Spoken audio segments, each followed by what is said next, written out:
Hi folks, Anthony here again. If you're one of my subscribers from when I was doing DB Cooper content, you probably haven't seen much from me lately.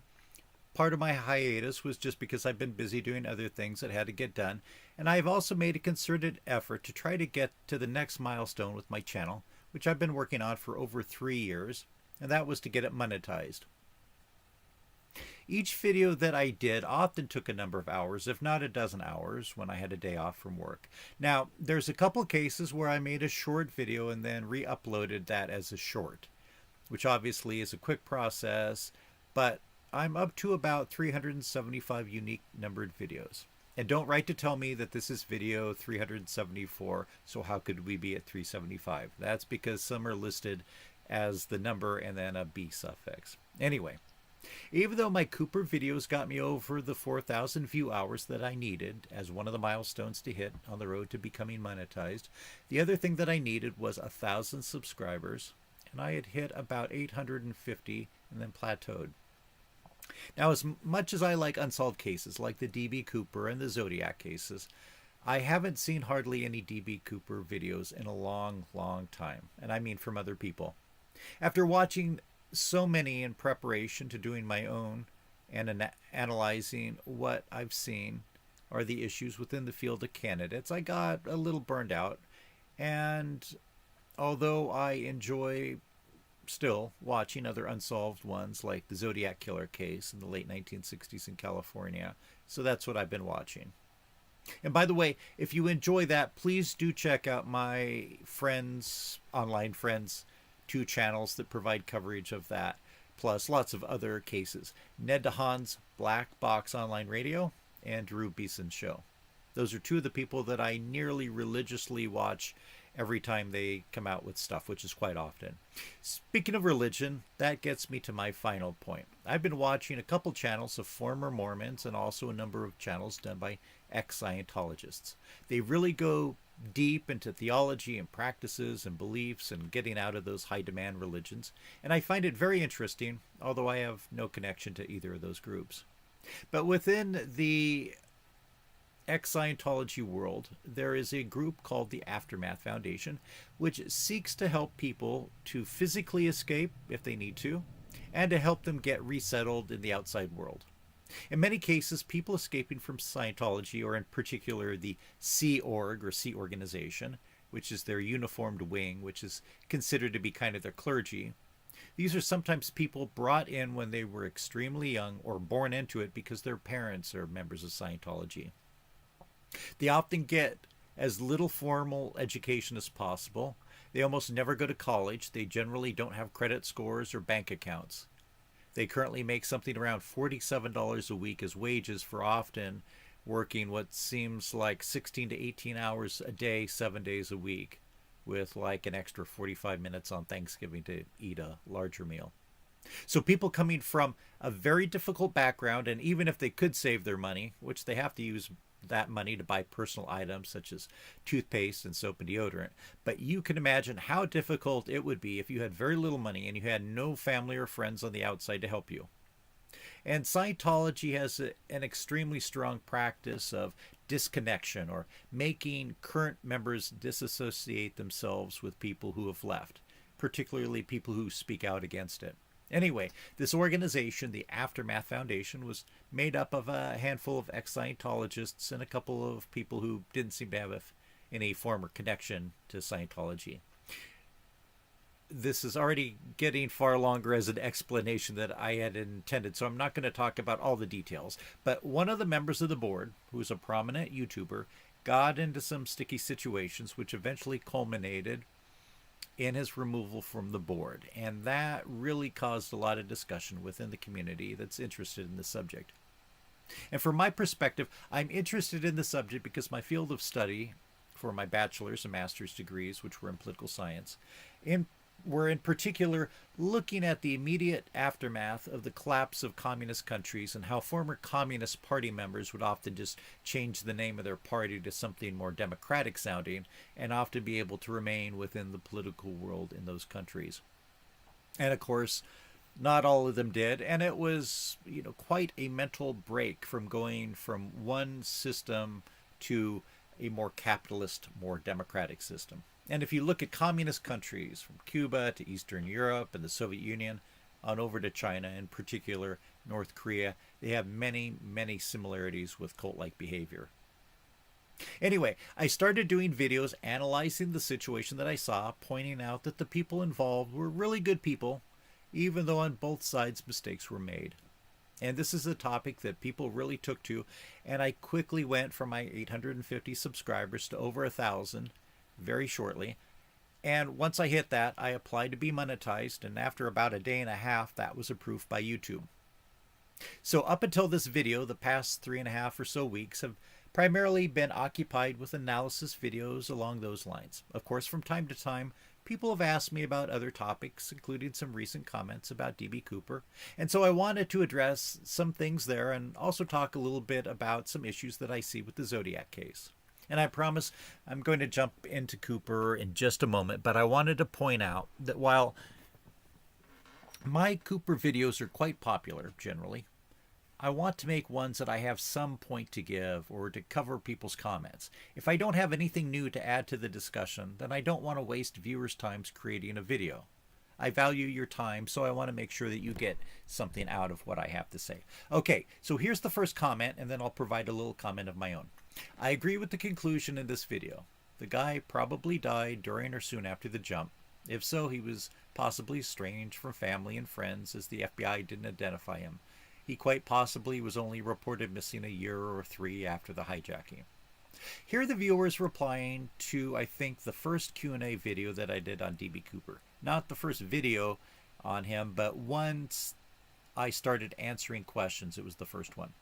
As I pointed out, while I'm open-minded, I haven't closed my mind to accepting that a suspect who survived past Thanksgiving 1971 could have been Cooper.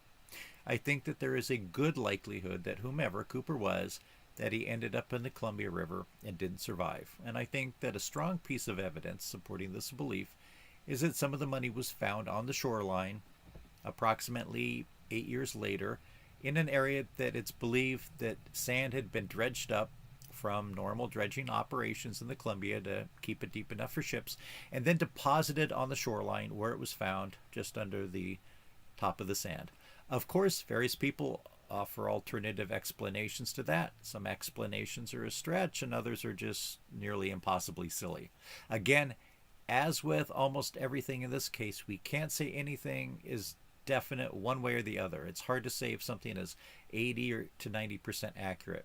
I do agree that perhaps the only 100% agreed upon clue in this case is that of the money found, which was about $5,800 in unique $20 bills, those serial numbers on the ones that were found matched the record of serial numbers given out in the ransom. But everything else in this case, there seems to be some debate on the clue, including whether the tie that was found left on board was Cooper's or not, although I believe it was. So, as the viewer has speculated, if Cooper was estranged from his family, and probably at the point of the skyjacking unemployed, would anyone have reported him missing? I think a lot of people would say, yeah, his friends and family would report him missing. But that's probably because if you had a friend or a family member that went missing and they didn't show up to Thanksgiving dinner or later on for Christmas or just disappeared, you'd probably report them.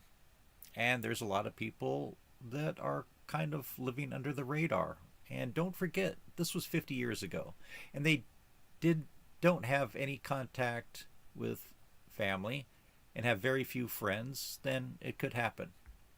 And if they disappeared, who knows if anyone would ever report them missing.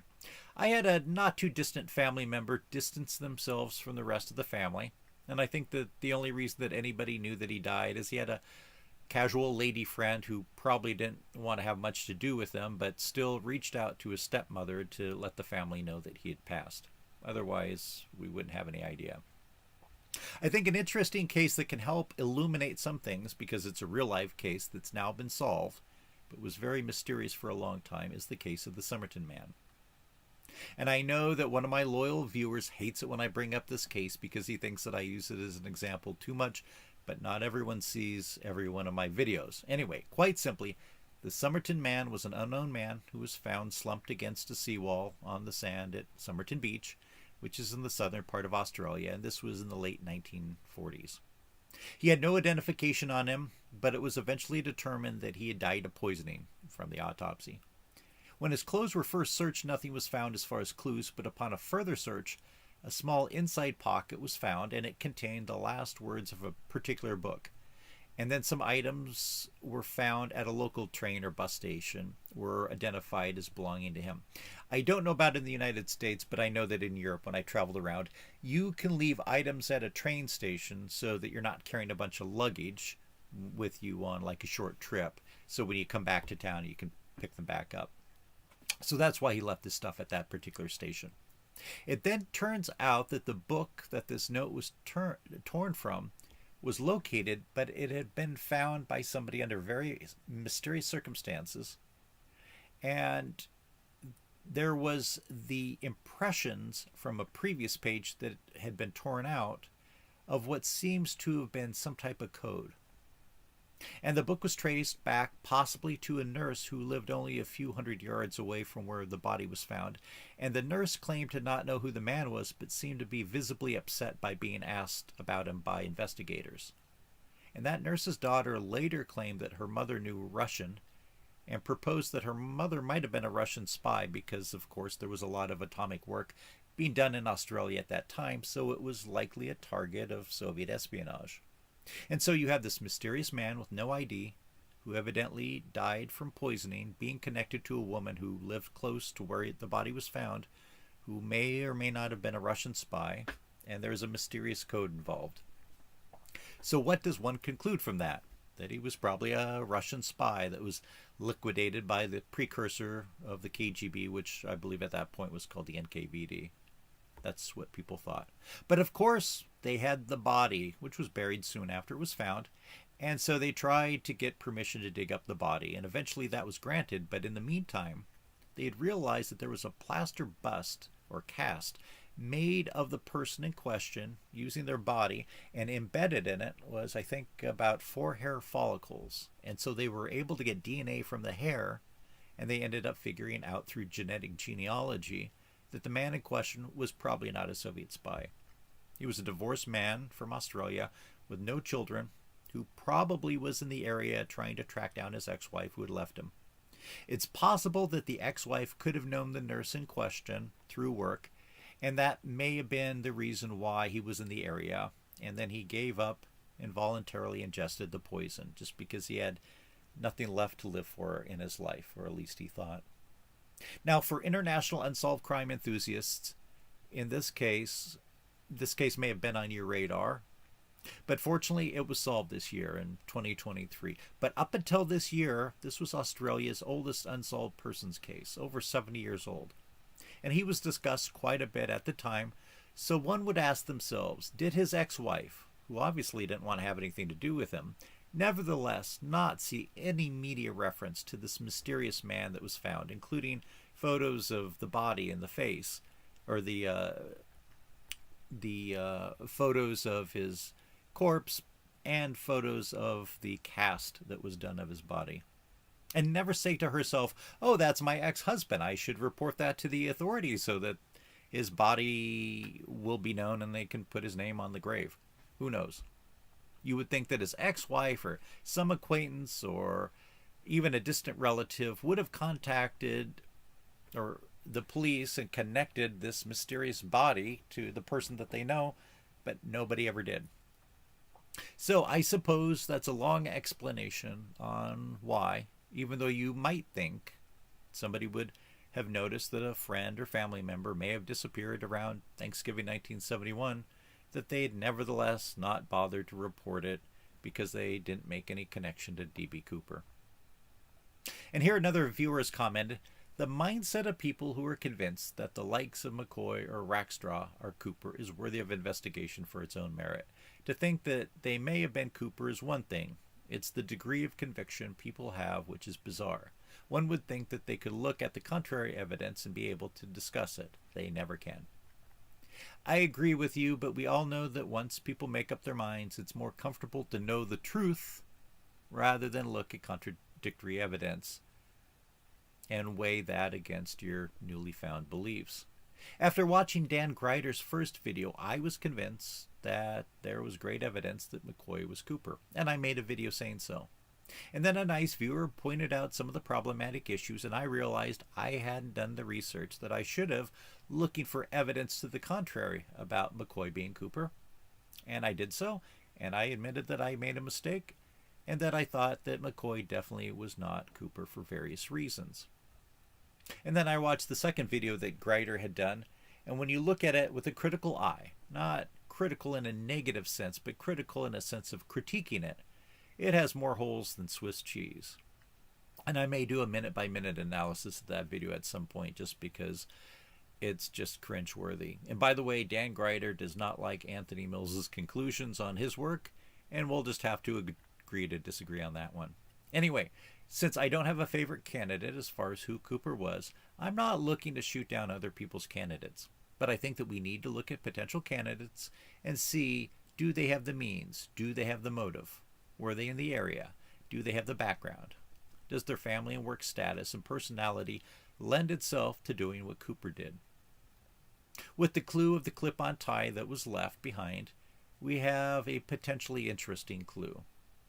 It does seem, and I'm relying on other people's analysis of it, but it does now seem that there were 3 particles of a fairly rare titanium alloy, along with many particles of pure titanium, among other particles found on the tie. Now, certain researchers have, no pun intended, tied this item to a particular office at a particular company and have identified one particular person. In doing my own research, I've identified that this particular alloy was developed at another location a number of years before and could well have been worked on at other locations throughout the world. And this is based on contemporary documents concerning the substance that I found online. And I've done a number of videos about the titanium tie, and I caution we need to be very careful in assuming that they could only be on the tie of one of 8 people or a small number of people that worked in a particular office. I would not be surprised if D.B. Cooper had been some type of government health or safety inspector whose work required him to wear a tie and who visited many places throughout the country where he was exposed to various exotic materials that were found on the tie, not just from one particular office or lab. And people have pointed out that even if this was the tie that the skyjacker wore, it could have been something that he picked up at a secondhand store or a garage sale. I agree that that's a possibility, although for various reasons that I've talked about before in other videos, I think that that's much less likely. Again, I think that the tie and what was found on it is likely the skyjackers and can help point us in the right direction, but it can also point us in the wrong direction, just as the clues in the Summerton Man case pointed everybody in the wrong direction for over 70 years. And one last comment that I'll make on this one. It is difficult for many people, once they've made up their mind about anything, to look at the red flags. This ranges from whom you date or marry to whom you vote for, or whom you believe who was the Zodiac or D.B. Cooper, or who was right and who was wrong in a dispute on a nonprofit dedicated to getting people out of Scientology. One of the goals of my videos is simply to try to get people to open up their minds and consider facts that they may not have been exposed to. Or, if I don't have all the facts, which I usually don't, I try to point them in the direction where they can do their own research and maybe find out some things that they're not considering at this point.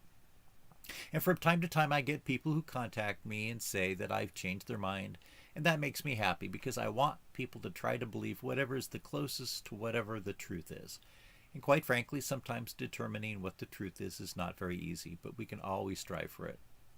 While I've been talking, I've had up some other comments that people have made concerning the D.B. Cooper case. I think some of them speak for themselves, and I've addressed a lot of these issues previously. But whether I agree or disagree with somebody, I think that the more people can be exposed to the different clues and thoughts about the clues, the better, so that we could try to make the most informed choices on what to believe. Okay, that's all for D.B. Cooper. I wanted to talk in general about something I see in the Zodiac Killer case now. There's some researchers who believe that the Zodiac Killer was a prominent businessman. One researcher has identified a Norwegian man who immigrated to the United States and eventually settled in California and was a prominent car dealer named Kjell Cavalli. Another suspect named was John Parr Cox, who worked for a long time in the shipping industry in California, and who was basically given an order of knighthood by the Japanese emperor after the war for his family's positive treatment of Japanese residents in California who had been sent to internment camps. Personally, when I hear of such candidates being put forward in the flimsy evidence to back up the allegations, it kind of makes me think of Batman. As we know, Batman's alter ego is Bruce Wayne, an ultra-wealthy business magnate who witnessed the violent death of his parents and who became Batman to take vengeance upon criminals and other evildoers. Or if you don't like DC Comics and you like Marvel, then Tony Stark, who uses the vast industrial company that he inherited from his father to create high-tech suits of armor to battle evil. But in the real world, do you see wealthy individuals who engage in serial criminal activities on the level of the Zodiac Killer? Do wealthy individuals sometimes commit financial crimes like fraud or embezzlement? Sure. Do they commit crimes, usually against women of a personal nature like those committed by Jeffrey Epstein or Harvey Weinstein or Bill Cosby? Sure, that happens from a wide range of men, including extremely wealthy and powerful men. But when you look at serial killers, do you find them being some of the most prominent and wealthy citizens of a fairly large-sized city like San Francisco? My argument is no. When you look at the serial killers who have been caught, Ted Bundy, BTK, Son of Sam, Gary Ridgway, the list goes on and on. They are motivated by various things, but none of these people are living the life of a wealthy, opera-going titan of industry community leader who then sneaks off to shoot young couples sitting in a car in lovers' lanes or dresses up in a black hood and prowls the shores of Lake Berryessa. Before I end, I wanted to also mention that sometimes the circumstantial clues that tie one or the other of these individuals to the crimes are often based on milestones within the person's life. In the case of Shul Cavalli, I think one of the crimes was committed on his mother's birthday and another crime was committed on the anniversary of the day his father died. And I may have gotten those mixed up, but it doesn't really matter. And another crime was committed 10 years to the day that he had participated in a car race, because he was a car enthusiast. Now, when you hear the researcher pointing out those, you may say to yourself, yeah, that's interesting. But honestly, is there any other serial killer that we know of who has admitted that he's committing crimes specifically targeted to specific dates related to his mom's birthday or the anniversary that his dad died or 10 years after some positive incident in his life? I've just never heard anything like that, although I'm not an expert, so people can correct me. But as I've pointed out in comments that I've left on Black Box Online Radio, you could find a date or an anniversary that corresponds to just about any other date in a person's life. I mean, think about your own life. Have you ever done anything, whether it's criminal act or not, solely based on some family milestone connected to you?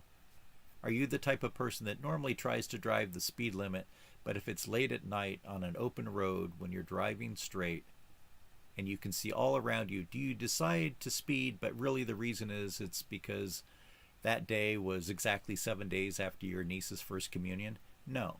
People are not picking dates to commit crimes based on things like that. I could see that if you're a serial killer and you have, say, a large family and you attend the birthdays of all your nieces and nephews and all that you commit, all the crimes that you commit take place on back roads that link where you live to the locations of where your relatives are, and all the crimes are committed on nights before your niece or nephew's various birthdays because you're traveling overnight to see them the next day. That's not at all a stretch of the imagination. That makes perfect sense.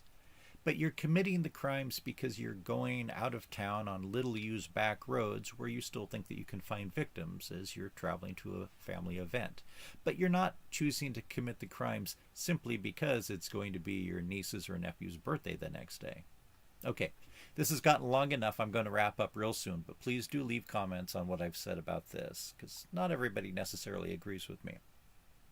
One last comment by a long-time multiple commenter, whom I really value your comments and suggestions.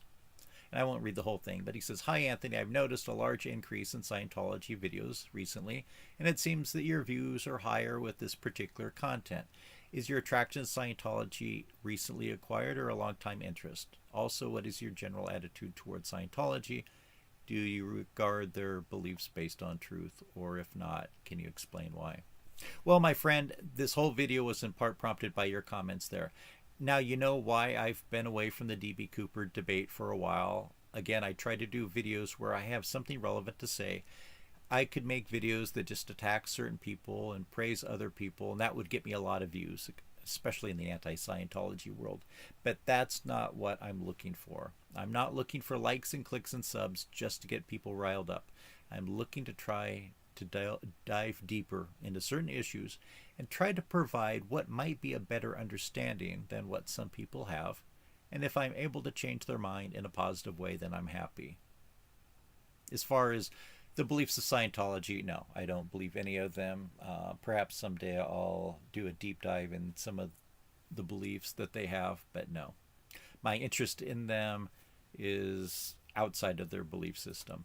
Okay, if you've made it this far, I do appreciate your efforts. As I pointed out in one of my videos recently, only about 11% of my viewers actually have subscribed, and that's typical with most YouTube content creators. If you want to help fight that low stat, then be sure to hit the subscribe button if you haven't already. It doesn't cost you anything, and it just takes a second. They don't steal any of your information, and I don't know who you are. And I'd appreciate it if you hit the like button, and please do comment. If you leave a couple comments, that's fine. Multi-paragraph comments, whatever so moves you. I appreciate it. And eventually I get around to reading them and responding to them. Thanks so much, and we'll talk soon.